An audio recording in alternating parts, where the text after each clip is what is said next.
ID. And then the dude's like, "Oh, is this even you?" I'm like, "Yeah, I was really chubby there, and like I was bald." And then he was like, "Wow, that doesn't even look like you." Like he didn't even he didn't even want to sell it to me because my ID was like way different from what I am. Like, damn, that's like a huge compliment though. Like, damn, you really did that. yeah, it was something. An asteroid had issues. Try TM5614GDX241, made in some Chinese lab bathroom, and you're injecting that into yourself. And now the shit I've seen is like horrific. They would buy ketoconazole from China, and then they would get allergies, and I'm just like, dude, go online and like get it from like Amazon. Like, why are you? Yeah. Why go through all this suffering? The black market to get ketoconazole. Yeah. Hey man, I got some ketoconazole. Hello everyone, and welcome back to another episode of the HairStacks podcast. Today I'm here with another special guest, and would they please introduce themselves? My name is Nick. Just Nick. Yeah, that's my name. Yeah. So Nick, I saw your photos on Reddit, and I have to say they were really, really good. You made like a really good improvement, like just with the hair and overall, just like everything. So I just wanted to know, what was your particular hair loss stack, and what made you, like, when did you notice your hair loss, and how did you even find these medications like finasteride, dutasteride, or whatever to approach it? So I first noticed my hair loss actually pretty early on. I actually got the first, my dad literally told me, "Dude, are you going bald?" And I was like 16. I was young. I had this at like 15 and a half, 16 years old. And then I wasn't even paying attention to it at the time, But like once I got that first accusation of it, that's when like reality kicked in. You know what I'm saying? Yeah. And still though, like I didn't even know anything because at the time I was 15. The only concern I had was just playing, Prime Fortnite and, just chilling with the boys, right? So I didn't really know anything. But once it got like around like 18, that's when it kicked into overdrive. That's when it was like, damn, I've went. You know what I'm saying? Yeah, no, I completely understand. So you said that your dad called it out, right? Yeah, my dad. And here's the thing about my dad. He's 44 right now, and he, at the time, had more hair than me. Oh, wow. What? Okay, so yeah, that wow. So what discussions did you have with him as you were losing your hair? Like, because when you're 18, there wasn't really too many, to be honest. I mean, people were definitely calling it out. They're like, some of my cousins who haven't seen me since I was like, 12, 13, and that's when I actually had decent hair. They haven't seen me since then. And then when they seen me at like 17, 18, they're like, "Dude, what's going on? Like, dude, you're going bald." Like, they used to literally like say, "Oh, you have a receding hairline," all these things.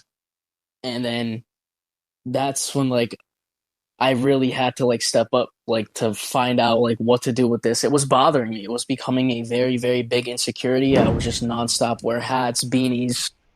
I didn't feel comfortable at school, high school especially. It was tough, man. It was like just looking in the mirror every day and then seeing like a person that I didn't like. You know what I'm saying? Yeah, I know exactly how you feel, man. Especially with the beanie. You start getting a beanie collection. Yeah. I mean, it's nice, to have that, for the winter, but when the warmer weather comes along, especially all the families like, "Hey, we're going to the beach, we're going to all these places," and then here I am going to the beach with like a beanie or a hat on, I mean, with like a snapback, no one's really gonna like judge, but like just me like losing my hair wasn't something I could comprehend, and the actual story of how I got to this finding out hair loss, it was way more, I'll tell you where I got all my info from. It was the YouTuber More Plates More Dates. I don't know if you know who that is. Yep, Derek, More Plates More Dates. Yeah. Yep, Derek actually taught me a lot, not just about hair loss protocol, but about like bodybuilding and stuff. I started going to the gym, and I definitely like lost a lot of weight since then. So you could picture this. I was 18 years old, a receding hairline, and I was like chubby back then too. I was kicking around like maybe 250 pounds, and for my height, it's pretty bad because I'm only 5'7". Okay, yeah. And for me, that was like really bad. I was in a tough situation, and how I actually like end up getting to the point of like getting my hair back, losing this weight, It took a long time. My hair loss protocol, I've been on it for about maybe, let's say, I've been on finasteride for 8 months, like about 9 months and some change. It's probably approaching around 10 months now. But I've been on minoxidil for like a year and a half. Oh wow. So And I mean, you made a yeah, lot of improvement once you threw in that finasteride though. yeah, I would say finasteride, it was literally the biggest thing. Like if it wasn't for finasteride, it I would have still have like crazy hair loss, to be honest, because we all know the science behind it. Like why we go bald is because of the whole DHT aspect. Exactly. Yeah. It's passed down by our grandparents, uncles. My uncle, he's really gone.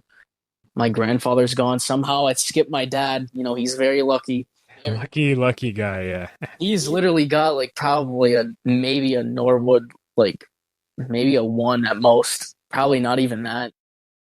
Okay. So when your, I guess when your physique started to change, when your hair started to change, did people? I mean, yeah, I guess people clearly took notice when your physique started to change as well. Oh yeah. When you got on treatment as well. So wait, so did your treatment and like gym going kind of coincide at the same time? Because usually I think people do that. Yeah, I would say it did. It definitely it sort of came at the same time because when you're going down the path of, looking better, right? You start to magnify like what can I do to look better? Okay, how do I get my hair back? How do I lose this weight? I went down that, the rabbit hole of learning everything about, you know, the body, right? Like I learned so much about bodybuilding. So like calorie maintenance, calorie surplus, calorie Exactly. deficit, all these things, I applied that to myself. I literally went like so depth into it, got a food scale, got a chronometer, or before I used chronometer, I used MyFitnessPal, but I didn't really, I didn't want to pay for the subscription on it. Chronometer is like free to use, like the barcode scanner on it. Yeah. So I would literally measure out chicken breast in grams, rice in grams, and just to follow it. Right, I would eat about. At first, though, I'm gonna be honest, I dieted down way too hard. Yeah. I went from being like 240 down to like 112 in like maybe Oh 5 my months. goodness. Yeah, Yeah. dude. That in of itself, like extreme weight loss within a Yeah. short amount of time, can cause hair loss, like some shedding. Oh, oh, for sure. Yeah, yeah, yeah. I would say that extreme dieting definitely made the hair loss worse at the moment. For sure, because I was like stripped of like essential vitamins that my body needed. And as soon as I like went on that aggressive diet, not only did it like speed up my hair loss, but it also made it much worse. Like just the actual like follicle itself, you could tell was just dead, thin, very brittle. And then on top of that, you had the good old DHT, just rocking you at that. You know what I'm saying? Yeah. So after I lost about 50, 60 pounds, I'm not gonna lie to you, I was getting like accusations from like my family. They're like, dude, are you on drugs or anything? I'm like, no, I just got heartbroken and just went on a really hardcore diet. I was eating literally like 1,100 calories a day while doing cardio 5 times a week, Oh like high man. intensity stuff. I was doing like probably 40 minutes of like jumping jacks, burpees, bro, Russian twists, and that like made me like burn probably like 200 calories on top of the 1,000 calorie deficit I was already in of just starving myself. So that's one thing I kind of regret is losing the weight way too fast because I kind of lost some valuable muscle in the process too. Yeah, that's the thing. So Yeah, people yeah, kind so of screw up. Yeah. if I was to send something through like the Discord, would you be able to like show that in the video?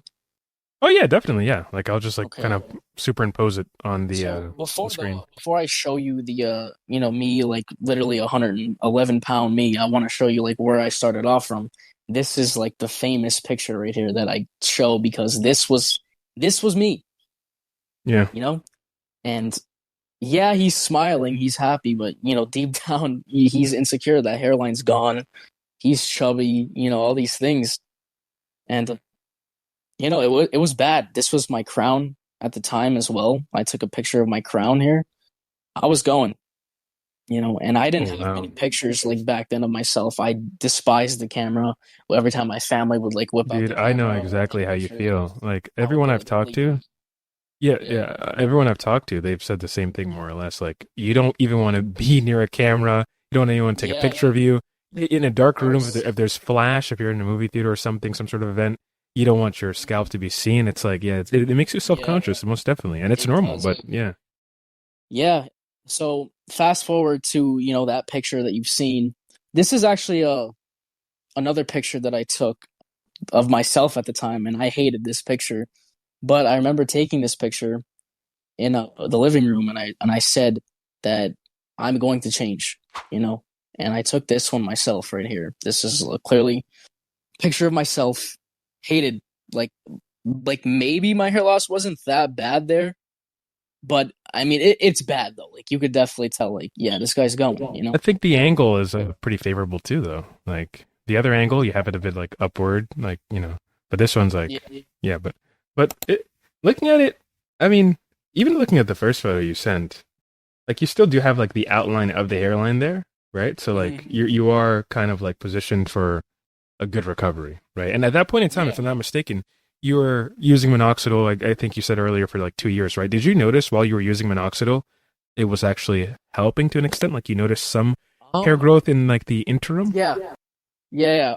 So this picture, I think I actually started minoxidil treatment in this next picture. I think I was like probably 3 months in at this point, and I was still like chubby. And but I think I came off of it after a while because I didn't think it was like helping. So then I hit like the restart with the finasteride and the minoxidil. So like I hit like a breaking point where I stopped it, and I didn't use it for like 5 months. And then like once I dropped all the weight, that's when I got back on it. So I think I used it for like a span of like 2 to 3 months. It helped a little bit, but I was kind of afraid of the shedding phase, I think, and then I stopped it because of the shedding phase. And then once I Yeah. lost all of that weight, and you'll see with this picture that I'm about to send right here, and you can see like with the aggressive dieting and me stopping the minoxidil until like I got like more skinnier, like you could definitely see that the hair loss got a little worse, from me getting so puny and skinny Yeah. in this picture right here. Oh Yeah, I wow. was really yeah, dude, I was a skeleton there. But I think after like so when I took this picture, it was probably within like maybe another probably like 4 months, 5 months, I started the minoxidil, right? So as I was, but I knew like at this point in time, my family was all like telling me like, dude, you're too skinny, you're too skinny. What the hell is going on? And then I was just trying to get abs. I'm being honest. That's all I was trying to do, right? Yeah. So I would just spam like a whole bunch of like core crunches and like sit ups and things like that. But I was literally like just losing weight rapidly, right? So it got to the point where I became a skinny fat. It's when you still have like a high body fat, but you're just on like a very skeleton frame. You know what I'm saying? So I never got the abs. I've never gotten them. I still don't have abs yet after all this time in the gym. But I've matured. Like I've prioritized actually building muscle instead of like being lean and like all these things. And I actually focused on bulking. And I actually did do a dirty bulk. So right now I'm probably chilling around like 153 pounds body weight. Okay. Yeah. But I think I'm like 18 or 19% body fat, maybe a little bit more. But yeah, I definitely stepped up on my calories. I did like a clean bulk for a while, and I did that for like 3 months. And then like it wasn't working for some reason. Like it wasn't sustainable for me. And I had all these like friends who were like, "Oh, dude, just eat and lift, man." And then here I was, like the little science guy, like, "Oh no, I'm gonna be 500 calories in the surplus, and then I'm just gonna get the 1 gram of protein per pound of body weight." Which honestly, I would say it does work if you're consistent. But the reason why my lean bulk probably didn't work was because I was like not eating enough calories to bulk from all the lean foods. So I just decided to eat literally like 3,200 calories of just dirty food, just smashing peanut butter before bed, Yeah. protein shakes, and just like demolishing rotisserie chickens. It got to the point where I stopped even counting calories, and I was just like, I got bad. But yeah, so like during the phase I was like skinny, once I lost all the weight, that's when I started to like really step up on my hair protocol. Like I watched a lot of More Plates, More Dates at the time, I was really lost when it came to like all these different things he was saying. I thought it was like rocket science. He's saying RU58841. I'm like, what the hell is he? I'm scared. I was intimidated Bro, when these like drugs, Yeah, when they don't even have any names, it's like just like a barcode or some shit. I'm just like, man, I'm staying away from that shit. terrified of it. He's saying it's not FDA approved. People are talking about side effects. I'm like, dude, should I just shave it off and just be this jacked, bald meathead? And then I'm like, no, I can't do that. Like, my looks matter to me. My hair matters to me. You know what I'm saying? So me and my cousin, his name is Jake. He's also got some like male pattern baldness running through his family. I mean, I would say, his isn't like is it wasn't as bad as mine at all. Like he actually still has really great, amazing hair. But like I remember telling him, like, dude, I want to get my hair back. I'm afraid of all these side effects. I showed him more plates, more dates. He kind of learned a lot of that knowledge from like me and like me too. Like I picked it up from Derek, and then I was like telling him. Then I got him into the gym and all these things. But I literally remember like watching like Derek, and he was just telling me RU58841. I have no idea what that is. There was actually a time where I was on RU58841 for like a month, and I actually stopped it because I did have one side effect. It wasn't a big one. I had brain fog from RU5. Like every time I would apply the RU5 on, I would literally just get like dude, I felt like my brain was channel surfing for like maybe 3 minutes. But I mean, like I still yeah. wanted my hair, so I was like willing to accept that. But RU5 is a little bit more expensive than finasteride, to be honest with you. Oh, So definitely, yeah. I actually quit RU5 after like maybe a month in, and then I'm like, you know what? Screw it. I'm pulling the trigger on finasteride. So I go to kwxsoc. I order it. It takes like maybe a week from like my approval, this, that. They send over the pill, and then I just started taking it. And I would say after about so from me being like really really skinny at that point, I was already on minoxidil for like maybe like a good. It was a while I was on minoxidil before I actually hopped on Fin, right? So Mhm. it took me about a year to bulk up to get to this weight, and once I probably hit like maybe like my year and 2 months of being on minoxidil, and I was literally just getting that minoxidil from like Walmart, right? And I would just get like the Great Value brand or whatever.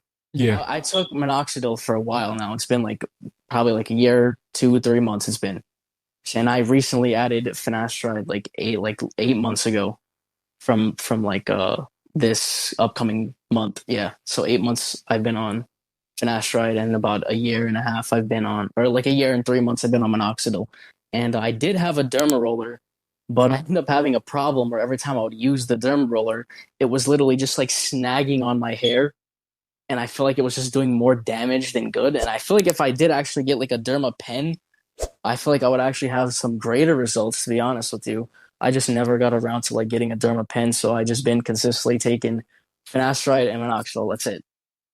Okay, yeah, I see. Yeah, definitely the derma roller.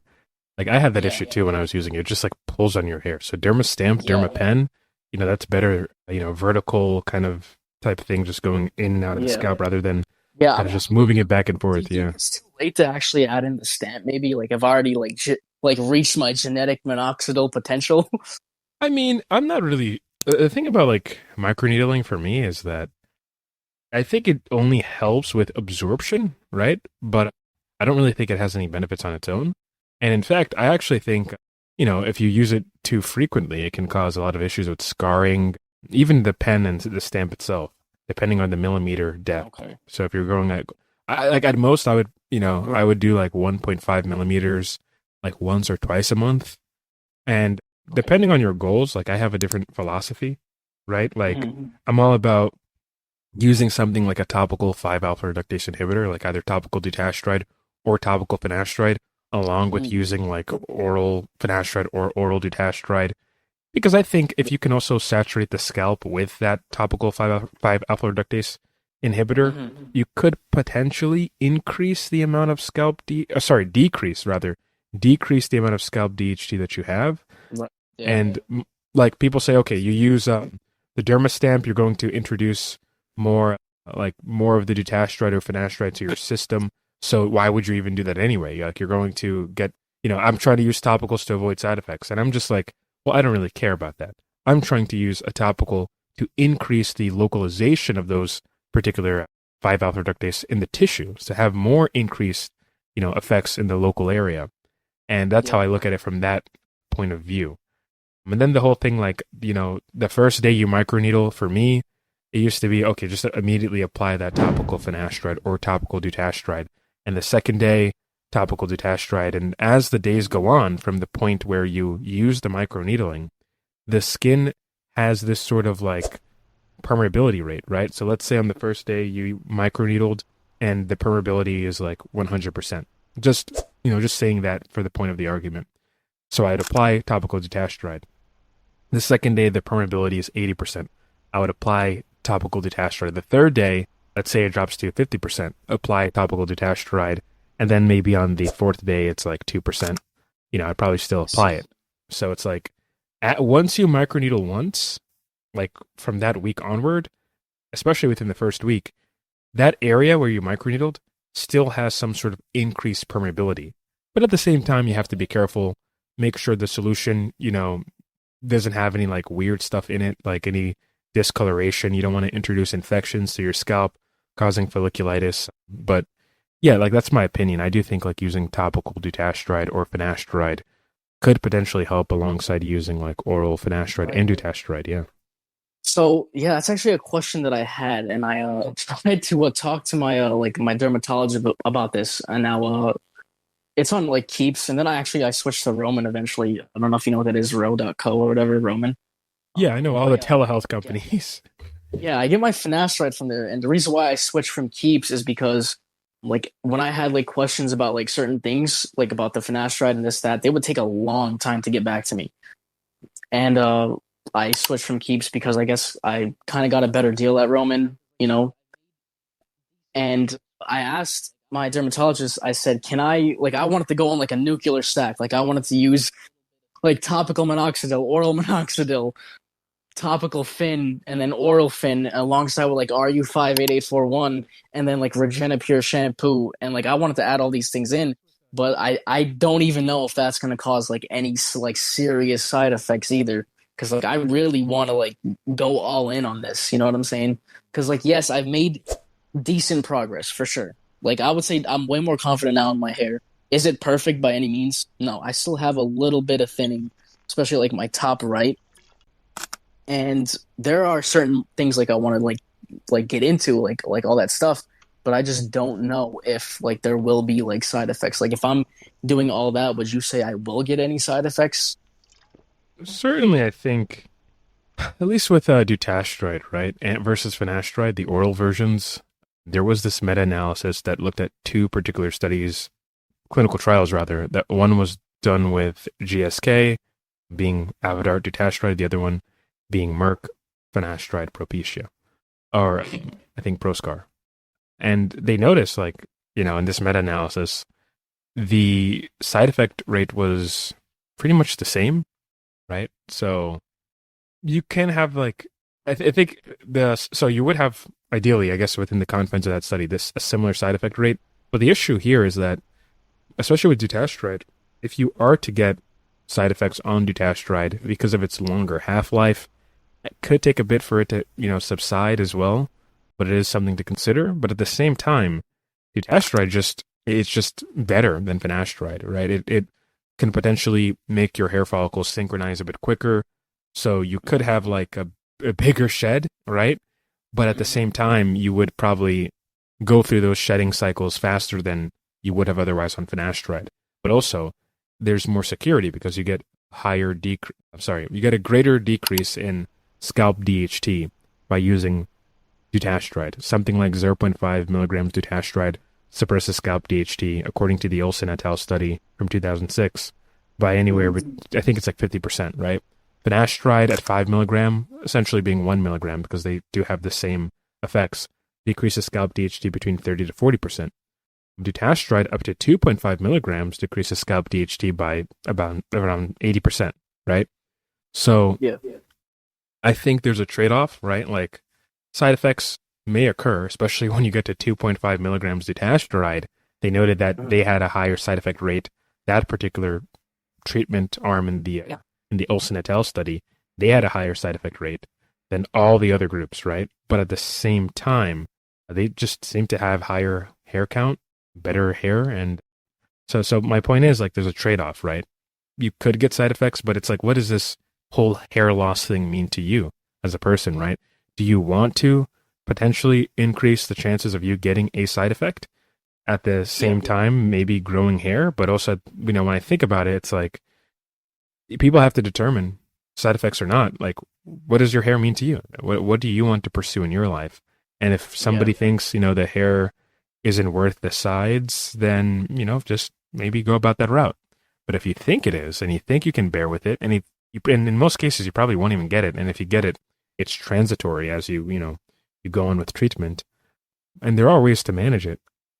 One of those being, I think, actually just going to the gym to make your androgen profile kind of like, you know, kind of higher than your estrogen profile in some cases. Yeah, it comes down to the person. What does your hair mean to you? Are you willing to, go about this route? And so long as you know the risks and you're safe about it, and there are ways to, help people if they do experience like libido side effects, for example, Yeah. then yeah, that's like you gotta make that choice yourself. But also, I'll say this regarding the libido: nobody ever talks about like the opposite. Like, oh, these drugs actually raised my libido, and it's gotten to you know to a problem, right? No one ever talks about that. So I always think that's Right. interesting. But people do report Uh, that, yeah. I'm going to be honest. Like, I know when I made that post on Reddit, there was a lot of people saying, "Oh, this is going to kill your libido. This is going to kill your libido." But I feel like I've had the complete opposite. Like ever since I started taking finasteride and like for sure like hitting the gym, having a high protein diet, I feel like my libido has been stronger. You know what I'm saying? Oh yeah, I agree. Yeah, same here.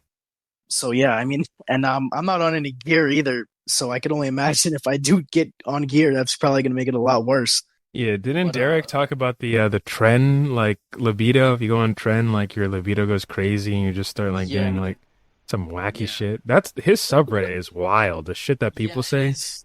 Yeah, I've seen so many of like the trend horror stories, dude. There was some crazy, crazy stuff in there. Like there was dudes literally like turning, homosexual from it or something. Hey, I honestly think like low key, that's not the trend. Like you already had that going on, and the trend Right. kind of just brought it Yeah. out to the surface Yeah. and shit. Like just surfaced it. But yeah, I mean, I want to get on. So would you say it's probably just better to be on dutasteride than it is to like go on like the nuke stack of like just getting like every like oral finasteride, topical finasteride, oral minoxidil, and then topical minoxidil with some kind of like DHT blocker shampoo? Or if I just should like take dutasteride and topical minoxidil, would that like be better to just get on dutasteride at that point? I will say this: I'm under the belief that I guess I'm of the belief, I guess I should say that you should probably use the least amount of stuff just for Right. consistency's sake and just so Yeah. you know what's working, right? Like there are some people who use like 20 things. Like they're like, I don't give a fuck. I'm Yeah. throwing the kitchen sink at it. I'm going crazy, and if you can keep that up, yeah, over time, I guess that can be kind of exhausting. But if you have that motivation being your hair, then okay, whatever. But I would say, just like in my opinion, I'm someone who uses dutasteride, and I think it's worked well for me. I like Mhm. dutasteride. I don't particularly think there's any real benefit from using topical minoxidil and oral minoxidil together. Right. And I'm not a huge fan of topicals actually, especially ones that have propylene glycol. Like I have an allergy to that myself, but if I didn't, Oh, still at the same time, like there's like cosmetic changes that occur to your hair if you're always like putting alcohol on it, right? Isopropyl mhm. alcohol or whatever. So it can dry out the hair. Yeah. So I mean, I oh would say I've yeah. Hmm. experienced a little bit of that too. Yeah. Yeah, maybe that's probably why like my hair is like kind of dry. Yeah, exactly. So I guess the only way to kind of combat that is like using a leave-in conditioner. But even that's not completely perfect. Right. So it's kind of annoying. So I mean I would say like I wouldn't use oral minoxidil alongside with topical minoxidil, but I have my reservations against oral minoxidil for particular reasons. I've just So sent you yeah. the I took this Oh wow, dude, that's travel. absolutely insane. That's like wow. Like if you like look at like the other one and then like you go down there, there's Yeah. obviously a huge difference too. It's like absurdly insane. Like I don't even know what to say. Like this looks like crazy. Like Yeah, the I mean, some differences would say are I was like a hyper responder, but I mean, this nah, looks dude. This is like Omega responder, man. Like this is Sigma 99.2 responder. the Sigma response. You need to edit for this, man. Like you need your own Sigma edit for this. This is insane. I appreciate that, man. I really do. It is getting kind of long. I'm starting to look like a moist critical a little bit, Dude, grow especially that like the hair out. ends. Keep Dude, growing everybody's that telling out. me to cut it, cut it, cut it. I'm like, Nah, dude, I man, just don't really cut want to it. grow it No, out no, to like no. be like what it is. But yeah, I've I've had a decent amount of progress from this, and I'm quite happy. I probably kind of want to get into like the actual hair health as it is. Like I feel like I got my hair back for sure. Like, Exactly. but now like I want to step into like the next category of like actual like hair health and get into like more about like getting the actual follicle strand to be a lot healthier. You know what I'm saying? Yeah. No, And like I'm kind the of yeah, lost when it definitely. comes to that because I never I'll got say in this. touch Let me like say as this to many you, as dude. I. Yeah, let me say this to you. Just go talk to women. Like go ask women what they use and that's it. Yeah. Like you're not going to get that from Trestless or any other like I guess a Yeah. dude or whatever. I think like go talk to like go to some sort of like salon where Yeah. women are there and they can just help you out because honestly the whole hair health thing like the cuticle shaft all that stuff like yeah like you could do your research on it like L'Oreal has some amazing papers and research on this like amazing stuff like with shampoo and conditioner and fortifying serums and stuff and you have to know like your hair's porosity if it Yeah. how it handles hydration and that it's a very individualistic there we go process so you kind of have to figure that out yourself what works for you because when it comes to those things like how your hair gets hydration it's different from person to person right so Yeah. it's something you just have to figure out yourself yeah do you use you mentioned DHT shampoos like what is that like because I like is it like a ketoconazole. Yeah, it's ketoconazole. There are a few different that I've actually used. I've used Nizoral, and that one contains ketoconazole. There are actually two versions. There's I'm pretty sure there's like a higher concentration you can get. I know there's a 2%, Yep. and I think over the counter or like I think it's only prescribed. I'm not sure. I mean, it's a 5% that you can actually get too, but I think that might Yeah, I've prescribe it. gotten I've gotten the a 5% once when I started. It was like compounded. There's a 5% and 2%. Yeah, those are like prescription, I Mhm. think. And then now like the Oh, I think the Nizoral one is like 1%. oh, is it? I thought it I was think higher so. than that. I think it was There's 2% too. one called Regenipure. I think it's better to actually get that one because like the Nizoral can actually tend to dry out your hair. Like I was using That Nizoral. yeah, I wanted to bring that up. Like yeah, people don't realize that ketoconazole and the Nizoral ketoconazole can dry out your hair. But dude, Yeah. you're actually supposed to use the psoriasis shampoo, Nizoral one, alongside with the ketoconazole like shampoo. Like they don't advertise this properly at all, but you're supposed to use the two together. So it's like kind of crazy how that So just like goes it under was the like the radar. Nizoral shampoo and conditioner. Yeah, so no, there's a Nizoral shampoo and conditioner for psoriasis, right? Okay. That's like and it has like salicylic acid, I think. And then you have the Nizoral ketoconazole shampoo, 1% or whatever. You're supposed to Okay. use them like both, right? The Nizoral ketoconazole first, and then the psoriasis like shampoo and conditioner second, and then it's supposed to like kind of revitalize your hair, and if you have any itchiness too, it kind of works to get rid of that. Okay. So Yeah. yeah, they just don't properly advertise it, but I don't get how they messed up the marketing that hard. But I mean, you're using another brand besides Nizoral, right? So Regenipure is what you Yeah, said. I would recommend Regenipure for sure because it doesn't have any sulfates in it. Now I know a lot Ooh, of yes, people get like sulfates and dry parabens. hair Yeah, from the sulfates. Yeah, Regenipure doesn't have any sulfates, which is why I really liked Regenipure. It's a little bit more on the pricey side. I think you're looking around like maybe $30 to $40 per bottle, but like you get a decent amount with it. Now, a lot of like when I first got on, like when Derek told me like the stack about the big three, right? And obviously like the ketoconazole shampoo was one of them. When I first got on that stack, I was literally abusing the shampoo like every day. Like there Uh wasn't like oh, a day I yeah, didn't, and that actually dried out my hair for like an yeah, entire like 2 months or 3 months. yeah. That's a And big it one. got a lot Like, more yeah. damaged. And like I was supposed to like do like a Monday, like a Wednesday, and a third, like a Friday or something, like maybe like 2 or 3 times a week. But yeah, if you're gonna get on like a ketoconazole, you definitely get on Regenipure from like to get rid of those sulfates, and don't abuse it. I had to learn that the hard way too. And I was like not only like abusing it, but I was like letting it set on my scalp because Derek said, "Oh yeah, I let it set on my head for like 10 to 15 minutes a day."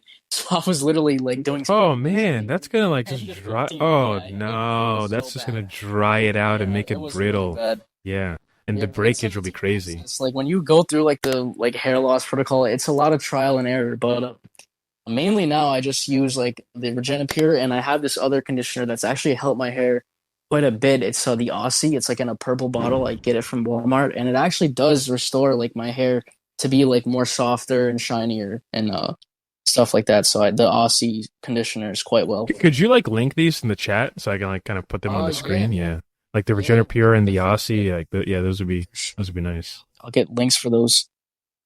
Hmm. So I usually get my Regenipure at on Amazon.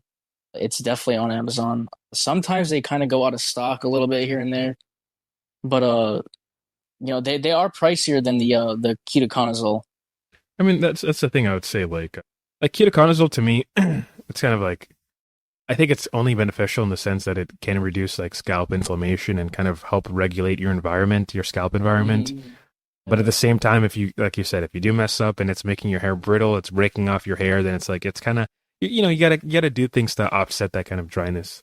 yeah. But also I'll say like, I think it's definitely, you know, somewhat important when it comes to like the price tag of these things. Like, yes, like, it can be expensive, but at the same time, it's like you kind of view it as an investment in yourself. Most definitely. Like anytime I've seen like a hair loss treatment, I'm like, Yeah. okay, that price tag is kind of high, but if this thing works, if it actually is improving the hair quality and, making me have a better chance for regrowth, making me a better hair transplant candidate too, right? Because you have to be on these drugs for a while to see if you can actually do transplants, then it's kind of Oh like, yeah. okay, yeah, I'm going to pursue it, right? I'm going to try to make the investment, try to make more money to obtain, this kind of thing. Yeah, for sure. I was actually thinking about like hair transplants and stuff, but like a lot of people don't know when they get a hair transplant that they think, oh, they can quit everything, minoxidil, finasteride, and then they'll be fine.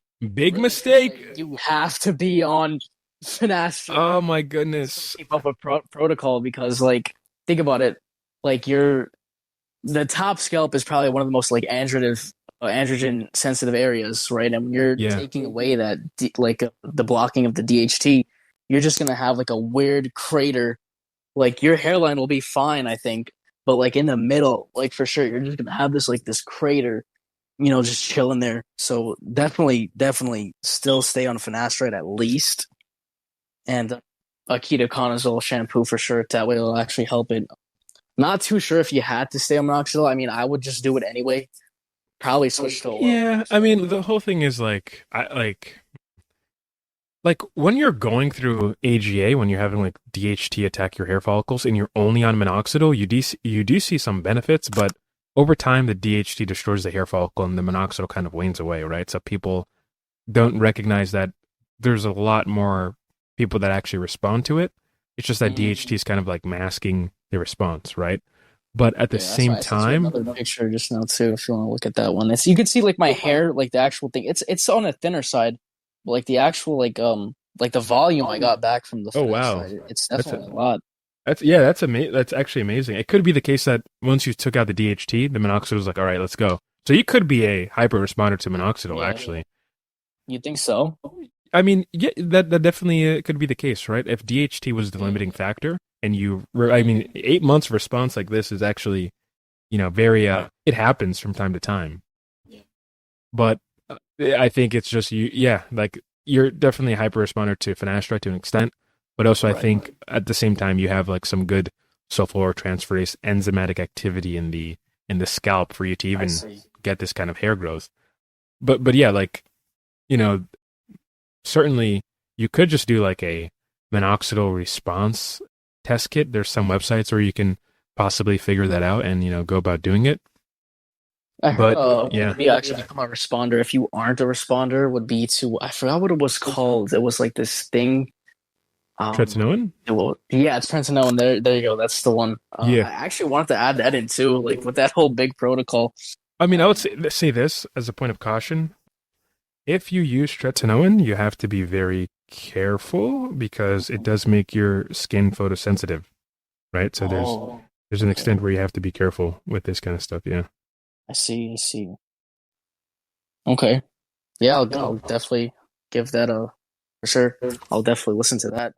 So like, what's your But goal yeah, now? That because this is, I mean, I think a lot of people would like kill to have these results. I'm going to be honest. Like, what's the goal now from my here? goal is maybe get a trim, but I do want to grow it out because it's the first time in my life where I can actually have the potential to grow out my hair like the way I want to. You Yeah. know what I'm saying? And it's definitely it's growing.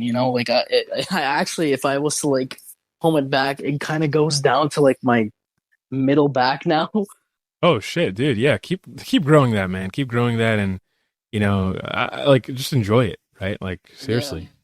Yeah, everybody's bugging me to cut it though, but like yeah, dude, like once I like got all I would say I got like maybe 80% of my hair back, and so many of my cousins were like, "Dude, what did you do? What happened?" Yeah, I wanted to ask, like, what was the reactions? I think I asked Um, earlier about your physique. Maybe I asked about the hair, but like going back to that, just for a reminder, what were the yeah, reaction to the people dude, around you when you made these it like, was what did your dad say? Like, man, what did you do? Like, come on, like, what happened?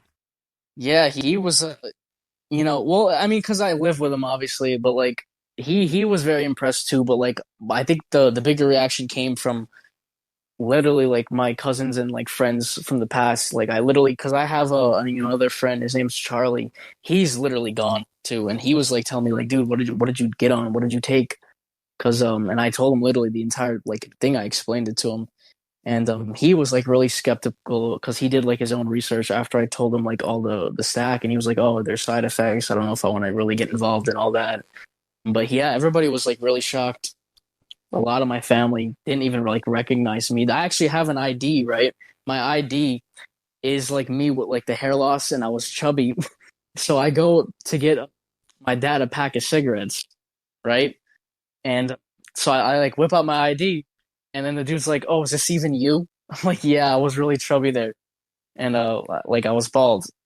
And then he was like, "Wow, it doesn't even look like you." Like he didn't even like he didn't even want to sell it to me because my ID was like way different from what I am like now. Damn, that's like a huge compliment though. Like, damn, you really did that.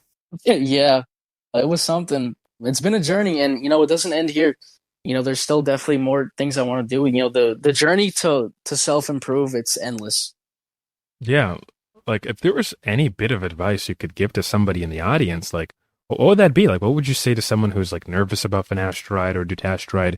Someone who was in your shoes like about a year ago, like where you like a year and a half ago or whatever, where you were then. Someone who's Yeah. like very hesitant on starting now, especially when they're young, right? Yeah, my advice would be if you're very nervous about the side effects, most likely you're paranoid. Now, I'm not saying the side effects don't exist. I'm not saying that. There are, but it's literally for like probably like maybe 1 to 2% of the population. Most likely you'll be fine to take finasteride, I feel, because I've been on it for, 8 months now. I've had no side effects. I've it's literally just like taking a vitamin for me. I take it once a day. I take my minoxidil twice a day, and I have no side effects. I mean, it is a hassle, especially with like the minoxidil part to just remember to take it. Sometimes I even like forget to take it. Like there'll be days where I literally go like 2 days like without taking it. And but the biggest advice is honestly try it out, take it.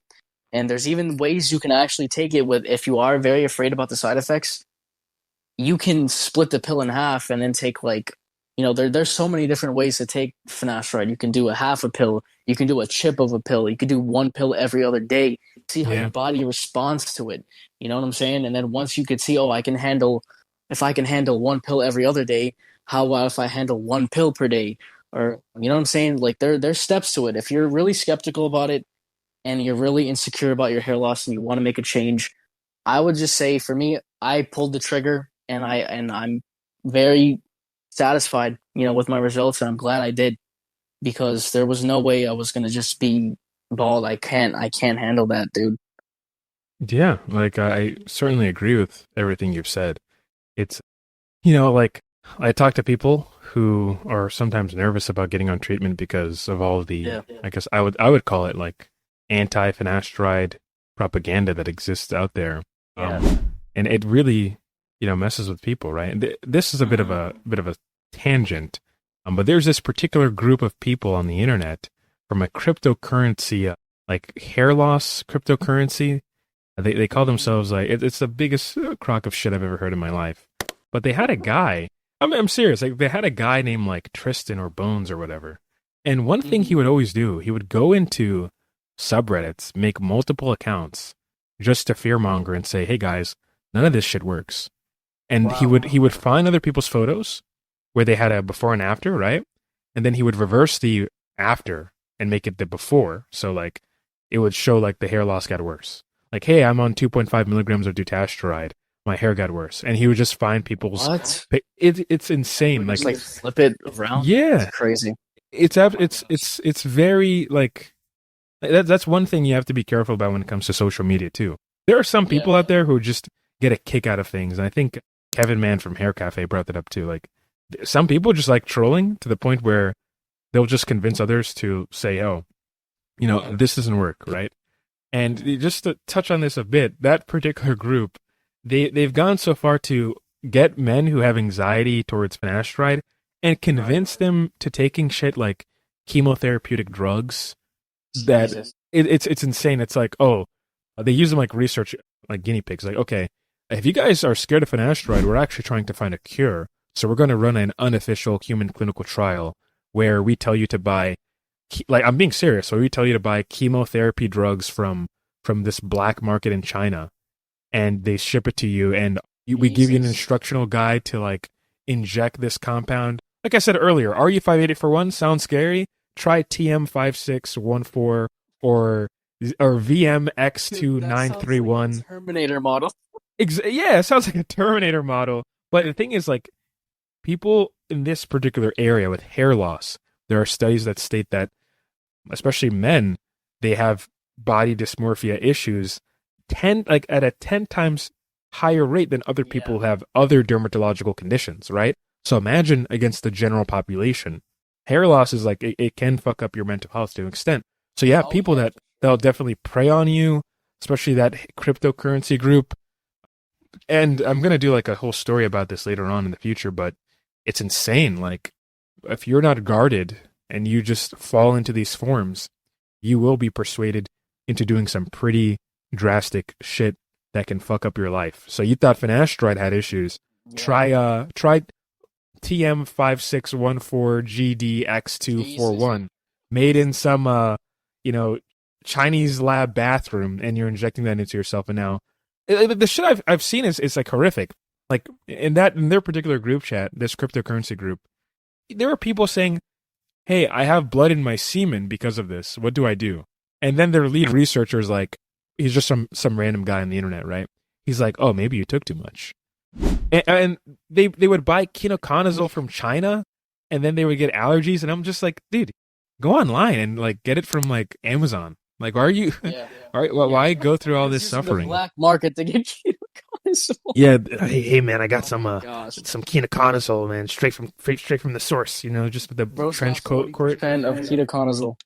Yeah, but the point I guess I'm trying to bring up is like, what would you suggest in their power to like do something else beside the thing that's needed? Exactly. Yeah. Like, what would you tell somebody like that who's even considering? Like, who's just, like, it's weird because it's like an asymmetrical line of thought. You're superstitious about big pharma, but you trust some random Chinese lab that creates things in like a toilet, and you're gonna like consume it or some shit. Like, inject it, let alone put it on your scalp. You're injecting the shit. Like, Damn, that's crazy. I'm literally afraid to hop on gear because injecting, and that's literally like me injecting test. If I wouldn't inject some kind of, I don't even know what you said, dude, but whatever that name was, dude, you got to be out of your mind to do something like that when you literally have, bro, this pill is finasteride is literally FDA approved. Like there's nothing you could fear from it. I feel like people are so superstitious about finasteride that, like, I know actually a dude who took finasteride, and he was so superstitious about like sides that like I felt like he was actually getting a placebo of these sides. Like it's crazy. Like he was saying, yeah, my this is like my brain is on. oh, you mean I just don't nocebo, feel. the opposite Yeah, like the negative. placebo, Yeah. right? No, So nocebo effect. So you have placebo. It means like you're getting like positive, but nocebo is like, oh shit, I think I'm getting a negative when you're yeah, really not. Yeah. Oh, sorry. yeah, Continue. like it was so he was so superstitious that all these things were happening that he quit the pill, and it's like why? Damn, I hate to see that. Like people I quitting know before, like they actually can. before Like seeing any there results. could be more people like you getting this like kind of result, yet they Yeah, I actually just wanted to show you give these up. two pics that I took. This was probably like a month ago. This is like my current physique. You can also see like some of my hair in there as well. Sure, yeah, Yeah, so this is like me now. This is me at like bro. You 40 literally pounds look like heavier. one of my friends from the gym. Like literally Are you the whole serious? like I'm being serious from like uni. I have to Oh probably send wow. this shit to him. This is insane. Like that's actually very creepy. I'm gonna be honest. Like, yeah, Dude, what it's the me. I'm him. damn? Well, hey, what's up?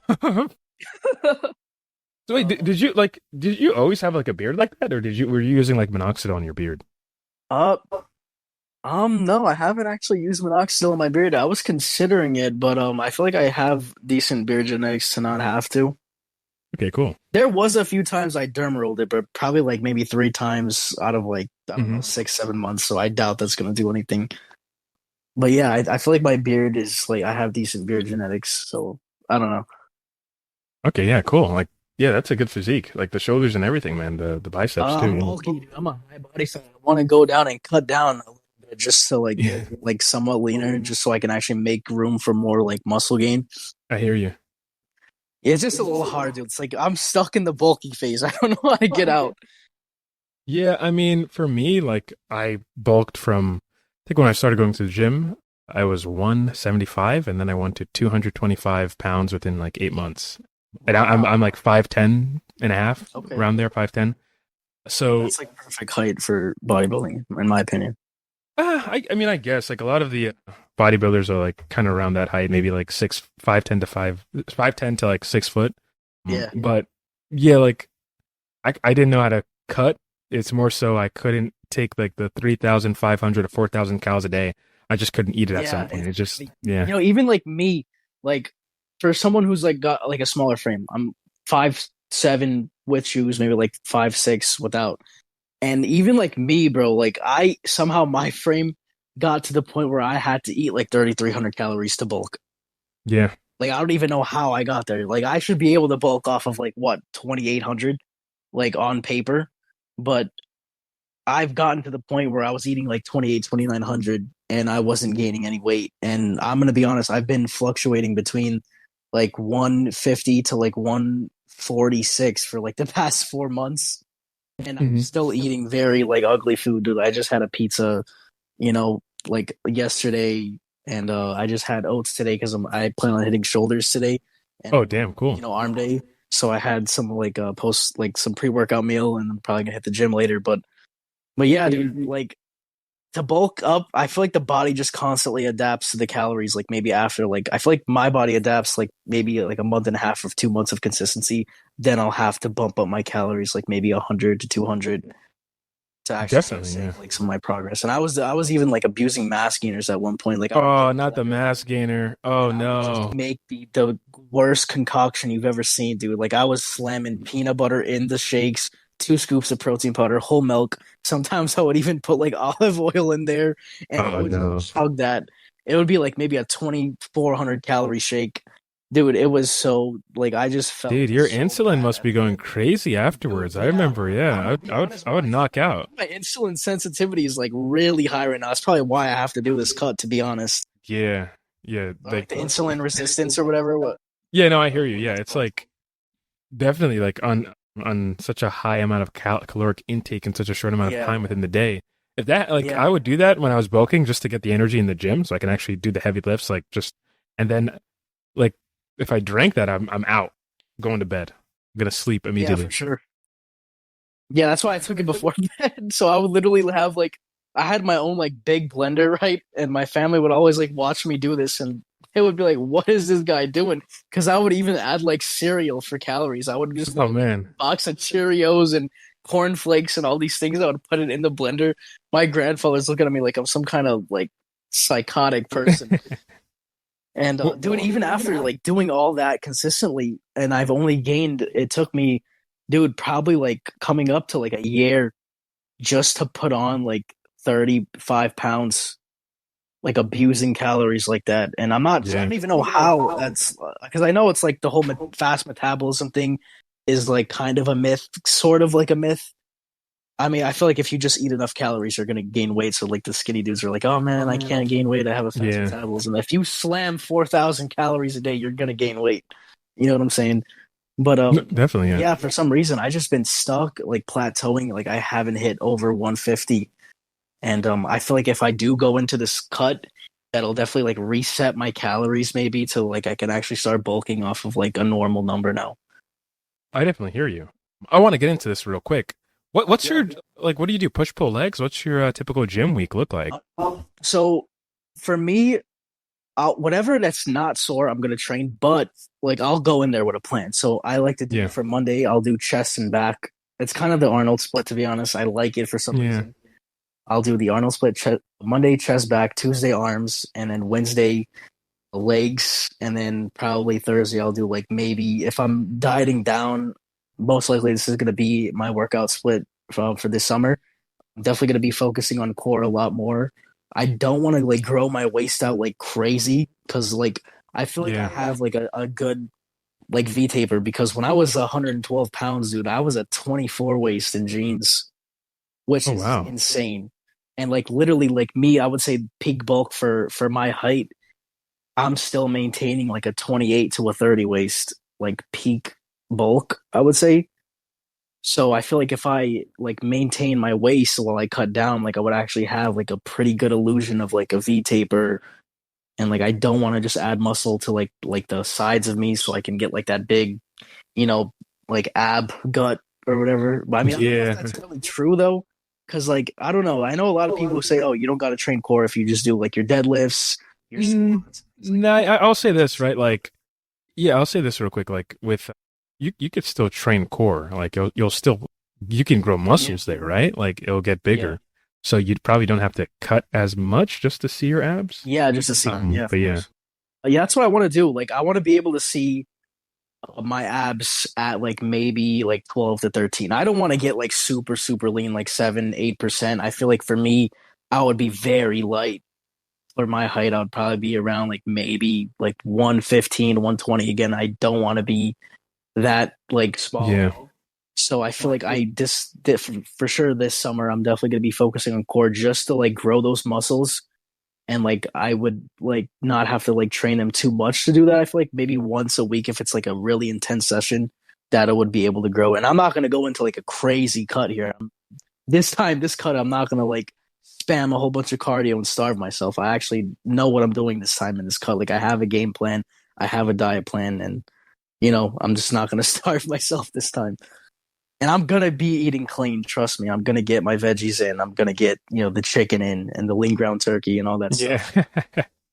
Definitely. Yeah, I know that. I mean, hey, like, I just want to say, you know, you made a fantastic, like, just improvement in I pretty much no appreciate that. time.